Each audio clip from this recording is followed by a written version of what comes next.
आखिरी जमात में इंग्लिश की किताब से हम लोग पढ़ेंगे स्लीप बेबी स्लीप। बच्चों आज से हमारा यहाँ यूनिट नंबर 3 शुरू हो रहा है और आज हम लोग पढ़ेंगे एक पोएम है स्लीप बेबी स्लीप। मैं पढ़ता हूँ बच्चों, आप लोग बहुत ही तवज्जो और ध्यान से इस पोएम को सुनना। First stanza. Sleep baby sleep, your father hurts his sheep, your mother shakes the little tree from which fall pretty dreams on thee. Sleep baby sleep.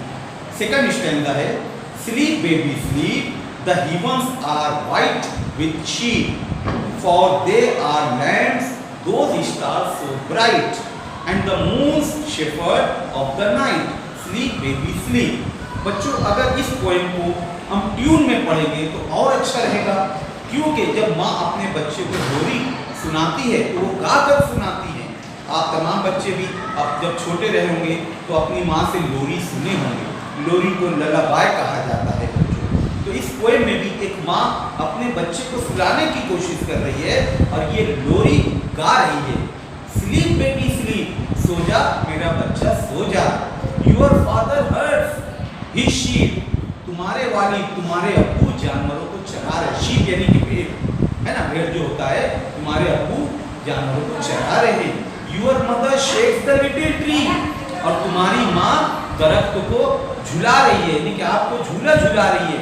आप तस्वीर में देखेंगे तो एक दरख्त की टहनी के नीचे माँ अपने बच्चे को लेकर बैठी है, उसे सुला रही है और लोरी गा रही है। योर मदर शेक्स यानी कि हिलाना, द लिटिल ट्री, वो छोटे दरख्त को हिला रही है। From which fall pretty dreams on the, और माँ अपने बच्चे को कह रही है सो जा बच्चा सो जा, और तुझे खूब अच्छे ख्वाब आएंगे। अब यहाँ देखेंगे बच्चों, ऑन दी, THEE, ये इंग्लिश का एक ओल्ड वर्ड है जिसका मतलब होता है तुम। ऑन दी, तुम पर। स्लीप बेबी स्लीप, सो जा बच्चा सो जा। सेकंड स्टैंजा देखेंगे, the heavens are white with sheep, यहाँ heavens का मतलब आसमान लिया गया है। आसमान को क्या कहा गया है? The heavens are white with sheep, आसमान में भेड़ नजर आ रहे हैं। For they are lamps, those stars so bright, और आसमान में जो तारे नजर आ रहे हैं उसे लैम्प कह रही है माँ। लैम्प यानी कि मेमना, वो जो भेड़ का जो बच्चा होता है उसे जो है लैम्प कहा गया। उसे जो आसमान में जो बादल है, जो स्टार्स है, उसे मेमना कहा गया। And the moon shepherd of the night, और चांद को शेफर्ड कहा गया। शेफर्ड यानी जानवरों को चराने वाला, गठरिया। स्लीप बेबी स्लीप, सो जा मेरा बच्चा सो जा। हम लोगों ने बचपन में बहुत सारी लोरियाँ सुनी होंगी। आपको कोई लोरी याद हो तो बताओ मुझे। जैसे हम लोग जब छोटे थे, हम लोगों ने स्कूल में हिंदी की सब्जेक्ट में एक लोरी हम लोग पढ़े थे। सो रहा है लाल मेरा, बंद कर आँखें सलोनी, लाल का मुखड़ा सलोना, चांद को भा रहा है। इस तरह की बहुत सारी लोरियाँ बच्चों, ये ट्रेडिशनल सॉन्ग है, इलाकाई रिवायती है।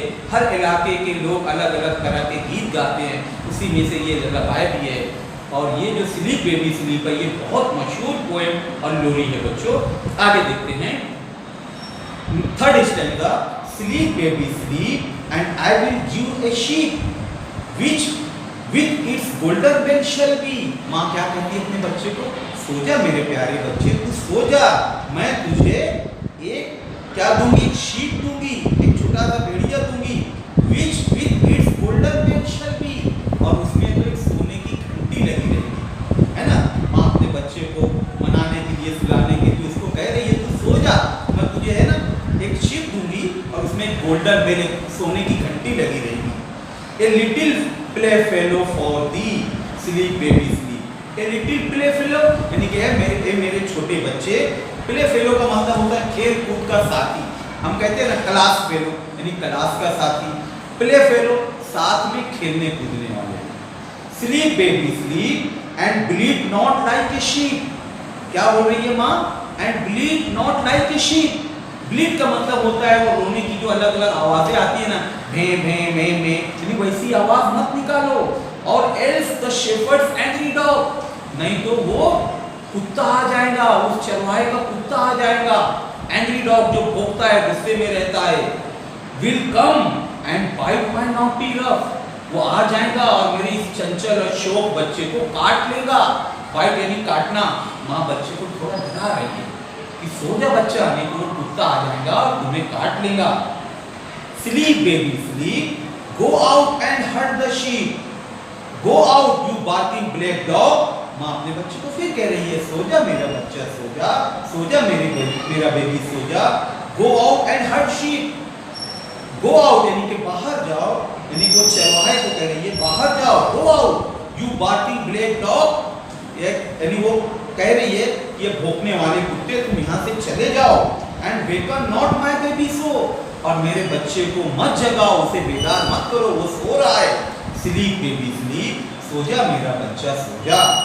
और नीचे लिखा है बच्चों एनोनिमस, ये देखो पोएम जब एंड होती है नीचे वहाँ पोएट का नाम होता है, यहाँ कोई पोएट का नाम नहीं है, एनोनिमस यानी कि नाम मालूम है ना। और उसके नीचे आप लोग देखेंगे छोटी सी इंफॉर्मेशन लिखी है, sleep baby sleep is a traditional lullaby. Traditional यानी कि रिवायती इलाकाई, ये इलाकाई और रिवायती लोरी है। Lullaby is a quick soothing song, ये ऐसा गीत है जो बच्चों के ऊपर बहुत जल्दी इसका असर होता है। इज यूज्ड टू लल ए चाइल्ड टू स्लीप, बच्चों को सुलाने के लिए ये गीत गाया जाता है। अब यहाँ बोर्ड पर बच्चों देखो, इस पोएम में जितने न्यू वर्ड्स हैं मैं उसके अल्फाज मायने लिख दिया हूँ, इस वर्ड्स को भी लिखा हूँ। आप लोग इसका स्क्रीनशॉट ले लो और ये वर्ड मीनिंग अपनी कॉपी में नोट डाउन कर लेना बच्चों। मैं बहुत ही शॉर्ट में इस पोएम को समझाया हूँ। ये एक ललबाई है, ललबाई यानी कि लोरी है, एक माँ अपने बच्चों को सुलाने के लिए इसे पढ़ रही है। आप लोग YouTube पर इसकी अच्छी सी ट्यून भी देख सकते हो, या अपने मन से भी इसकी अच्छी सी तरह इसको तरन्नुम में पढ़ो, अच्छी ट्यून में पढ़ो। Sleep baby sleep, your father hurts his sheep, your mother shakes the little tree, from which fall pretty dreams on thee, sleep baby sleep. इस तरह की ट्यून आप लोग में इस तरह से पढ़ सकते हो, या अपने मन से भी इसकी अच्छी ट्यून बना सकते हो बच्चों। ठीक है बच्चों, कल इंशाल्लाह हम लोग इसका नेक्स्ट पार्ट एक्सरसाइज का हिस्सा देखेंगे, इंग्लिश वर्कशॉप देखेंगे। तो आप लोग इसको होमवर्क के तौर पे ये अल्फाज मायने लिख लो और इस पोएम का 3 स्टैंजा अच्छी राइटिंग में अपनी कॉपी में लिखेंगे और मुझे सेंड करेंगे। ठीक है बच्चों, थैंक यू, अल्लाह हाफिज़।